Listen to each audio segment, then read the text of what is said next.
Mr. Speaker, sir. Nasi House ki motion oriba election the paisa changhanbana prajada manghalli haiba ofam asibu chama chummi haiba se saugatuna matik chawa points sing categorically thamjage. Ahan bada nasi ki motion asidi inai nei nadra house na mod amato ina pass to from thoi haina thamjage. Masi ki maram ngasi house the family ba mioi punamak amadi praja section punamak election the sel yamna changmana thorli fataba fol asigi isa da chaitheng phangjaraba ngaktani. Maram asina Mr. Speaker, sir amukta mai na duni yengbe yai Bharat na ningkha tamlaklaba jahi umpudramari ki khongchat tamale mi khwaidagi hena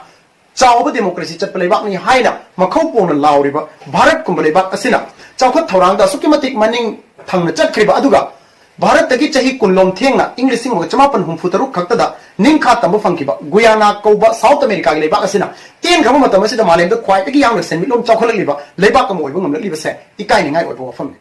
masina takpadi India da sel thum asibo aranba lambi da sijinaba kharadi leire habisi masana takchare Masih gimana untuk election dah sel untuk pas isu acau ba Bharat ki cakot orang butin tan ba, aduh kemarin mana ni hanya lauje.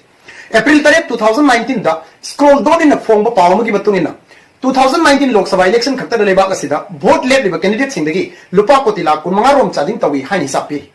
Masih corang na US dollar billion cahum yang kaya omne. Hai basuk yang kerja senpam masih na 2019 cahi itu maki cahi maupun magi budget ke senpam itu kona kada basuk na dengi lupa ko tilak ani rom dah mak ngai ramane. Masih tapadi India na cahi manga khudingi cahi amagi budget muk yam senfam are mada manghalli hai basini Mr. Speaker, sir ayam matam da candidate amana cahi manga gi fam amagi damak changali ba paisa aduna miyam gi mihut oirba matungna masagi aina yarba chaga haibidi income adudagi hendasu yauribani legal income puna mutuna punsillaga changriba sale ado kariguma hanjinu ngamdrabadi changriba sale dugi amasung lakadaba election gi damak khallaga aranba illegal oiba pambai kaya amasijin aduna sen tanaba honor pai se masana tabani Puru pamu mahan bangamba drug ki karbar fawbada ain sem gani hana leiriba makhoina yausalak laba adukumba condition kaya amang asidi aikhoina ifong phone urabani economy da developmental process da mangjariba sidagi hena sathiba mangjaba amam hairagadi praja singda psychological impact am piri base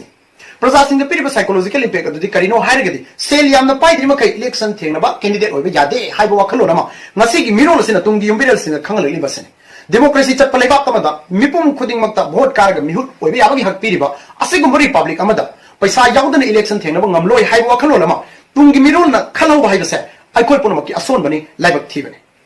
asa leiba miyam gi damakta kathok ning bana hakaya amada emotional abuse to bani demoralize to bani hain lofum thoi Mr. Speaker, sir nakala marom bottle sing da sel yamna tingkraba adugumba karaklaba mihut amu eraklaba misakamana Phana yamna thamoi singjara boiribasu sarkar gi scheme ama lakpa matamda natraga mahanga sakti sijina bangamba recruitment process ama lakpa matamda mahanga thabak ama tabu fanglabadi haiduna ha ka lauduna chenaraklaba harol sing adu deki paisa kharadi adum pamna haibase masana tabani ai koina su law hingol yonduna thabak changbada kanada su hairu ngamduna wanom thonom tawba se ai koi gi tawphom thokpa thabak ama oira male khanduna tawnari base adunadi election da isana candidate amadagi lupa ama het lawru khudingi ai isagi phom thokpa hak adudagi karakli bami hut aduna lising na khujing orega mar pikhiba matamda aran bani khana kari su tawru ngamdri basini punamakse praja aikoi gi mangjabani haina lawroi tawgi maram kari leibage election da sel changhanbana praja aikoi da mangjari masina suloidri matik chaba miyam gi khanba mioi kaya amana ngasidi rajniti haibase amot payamna tukut charba platform amagum unakhiduna rajniti da gi asum lamna leinarakli Masidagi lengak sasonda afaba mioi singa se asum watsilakuna leibak ki aruba tanja singa leibak miyamgi iramdangi khanba walaktuna maranai gi masagi party singi asigumba wakhalna hena lumkhiduna iramdambu yonthokpa yawrakpa matang thengnarabani ningthau chamaga nipan henbana lengak lamlaba isagi nachanabi mapung fana leijaba manipur kobalamdam asisu ngasidi mikha ponba punsi mahing amada tamatam lupsilakli haibase punamakna khangnari sel tabu mi hobo praja singna khanba sel tabu mi hobo luchingba singa dugi khutta lengak sasan takhibadagi lamdam asida lairaba tola taraba asonba singi asa udrab phimase lakpani haina lawje